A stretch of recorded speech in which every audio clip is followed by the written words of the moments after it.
Hello YouTube, this is Mars. Welcome back to the Conan Exiles Survival Guide, and today we're talking about Nordhimer Thralls and their utility. So first things first, I want to open up the map. Now I wanted to talk about Thralls a little bit in depth. I'm going to make a specific video talking about the innate perks or the innate coding for Thralls. So previously, in the previous patches, all Thralls were coded to have a specific strength level for specific areas. For like the basic areas of the desert, most Thralls would have 5 to 10% latent damage. This is basically talking about legacy Thralls, because still technically, even though that these are newer Thralls, they still have legacy coding. What I mean by legacy coding, they still have the AI, they still have the innate damage, they still have the 10% more mitigation than players do because they're Thralls. They're technically stronger than players, so they still have all the latent coding that they had previously. I know this because the damage dealt from legacy berserkers that I had here still do a lot of damage compared to non-legacy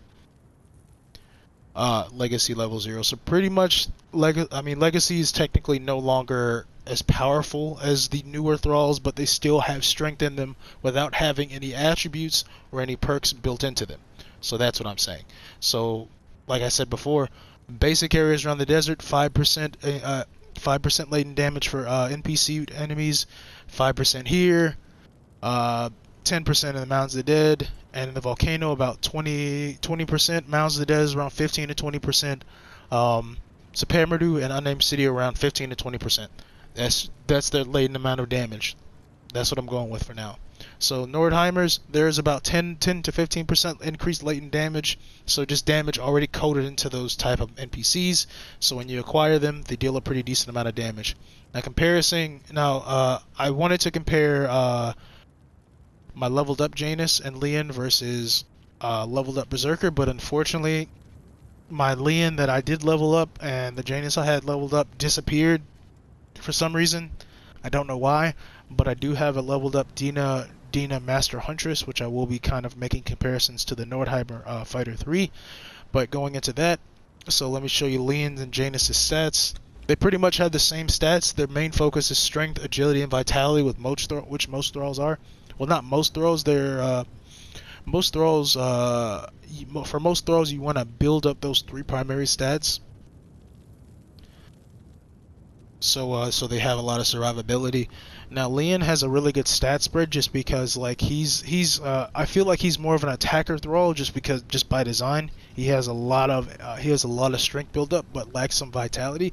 So mainly for Nordhimer Thralls and primarily Nordhimer Thralls, you want to give them grilled steaks because that's going to help his health in the long run. Honestly, from testing, Leon is probably on par, if not stronger than Berserkers, just because that increased the amount of strength he already comes with, not to mention his already latent damage. And by end game, if I remember correctly, with just the strength buff, just the first strength buff, because Thralls can actually have multiple strength buffs depending on how you build them. With fully kitted and strength buff, he was around 63 strength. So that means he can pretty much solo most bosses. So I did testing with him to fight the arena champion by himself, and he survived with 2,000 health left. Now the thing is with Leon, you have to try and get his health to health past 7k to make sure he has a lot of survivability, because most of the time he's really just chunking enemies by himself. He can pretty much put down a lot of enemies by himself. He doesn't need too much health, which makes him a very solid Thrall. The same goes for Janus. But Janus has his own specific spawn timer. He can spawn multiple places around the map, which isn't bad. Janus, you can pretty much get a lot of those from what I've seen. Leon is a more consistent spawn since he has his own specific location, which is great. You can just go to Leon, you can put something down by Leon and just keep pumping them out every in-game day while you're getting Berserkers on the side. Honestly, you should definitely still get Berserkers because they're the apex Thrall. I mean, there's no reason not to. They're a very good Thrall to get, but I'm just adding Leon in as a really good Thrall. Leon is at that caliber, he just doesn't have anywhere near the amount of health. So in that case, you want to build him to where you have a lot of health, and you only want to give him vitality gear, because his strength is going to scale just as high as you scale his vitality depending on his growth chance. You can't really go wrong in terms of how you scale Leon, as long as you're only building up vitality in terms of food.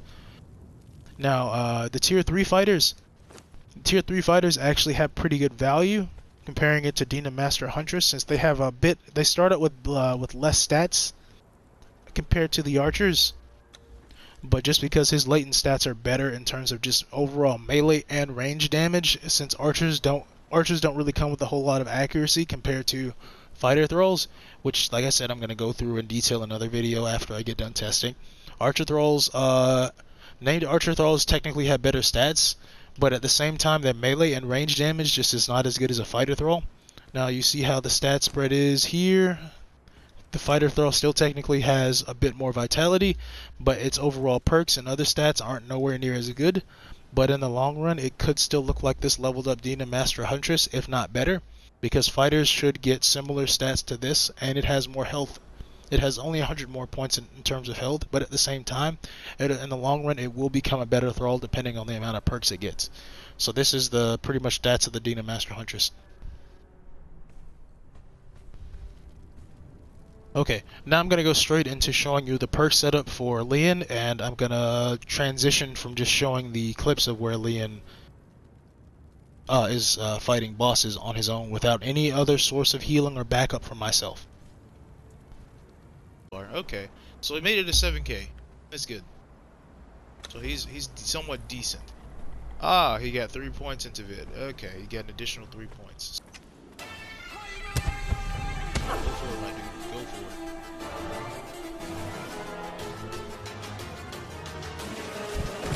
There you go. Holy shit.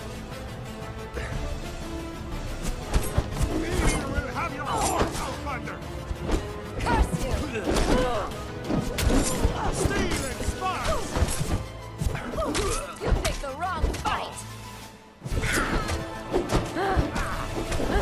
Taste death! Shit, Leon's getting his ass whooped. God take you! He's fucking dishing out just as much. Come on, Leon. Go for them. There we go, Leon. Good job. Good job, Leon. Good job. Holy fuck, she beat the shit out of you. Good thing he had 7k health.